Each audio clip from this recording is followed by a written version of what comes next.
Sa patuloy na pambabatikos ni Senator Amy Marcos sa kanyang kapatid at Pangulo ng Pilipinas na si Bongbong Marcos Jr., tila lumabas na ang katotohanan sa likod ng istoryang ito. Matatandaang kahapon lamang nang ginulat ni Senator Amy Marcos ang publiko dahil isinawalat nito ang kanyang kapatid na si Pangulong Ferdinand Bongbong Marcos Jr., unang ginang Lisa Araneta Marcos at ang kanilang mga anak ng pagiging adik di umano sa droga. Sinabi rin ni Amy na mas naging adik si Marcos matapos pakasalan ng unang ginang na sinasabing gumagamit din ng droga si Lisa Marcos.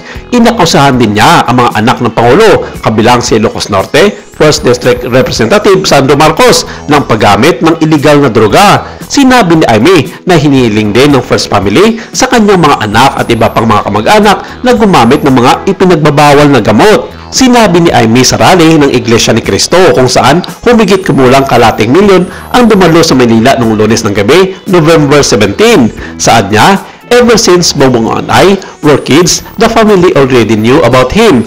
Back then, because our father was still around, he wasn't my responsibility yet. As I grew older, it became more concerning. I knew that he was using drugs. Hinihingi ko na tayo ay umuwi na. Mamahinga, alang-alang sa iyong kalusugan. Kaya kung mabigo at mawala sa iyo ang posisyon pero hindi ko kayang mawala ka sa amin, ayusin mo ang sarili mo, magpagamot, alisin ang droga sa iyong sistema. Pero sa isang banda, hindi rin na nahimik ang kanilang inang si dating unang ginang Imelda Marcos dahil na rin hindi na ito masikmura ang ginagawa ni Amy sa kanyang kapatid na si Pangulong Bongbong Marcos Jr.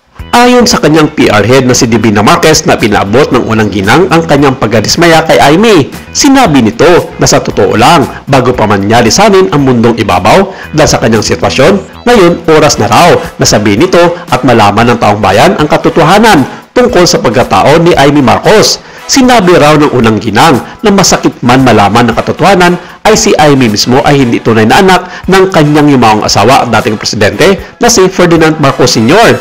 Hindi na raw itinetalye ni Imelda ang buong istorya pero yun na raw ang katotohanan na walang namamagitang dugo sa pagitan ni Amy at ng dating presidente. Ito na rin ang dahilan kung kaya't kaliwat kanan ang pumubuska sa ngayon na magalit kay Amy at sinabi ng mga ito, kayo ganun na lang daw makapag-asta kay Pangulong Bongbong Marcos Jr. dahil hindi nito tunay na kapatid ang unang senadora.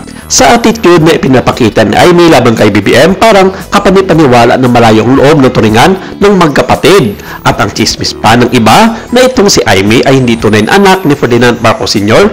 at isa lang itong adopted ni Fem, kundi anak ni Arsenio Lacson na sumalisido umano kay First Lady Imelda noong panahon na siya ay nag-beauty queen sa Maynila. Si Arsenio Lacson ay dating mayor ng Maynila na namatay sa heart attack. Ito ay panahon na si ex-president Ferdinand Marcos Sr. ay isa palang senator. Si Arsenio Lacson ay isang anti-Marcos.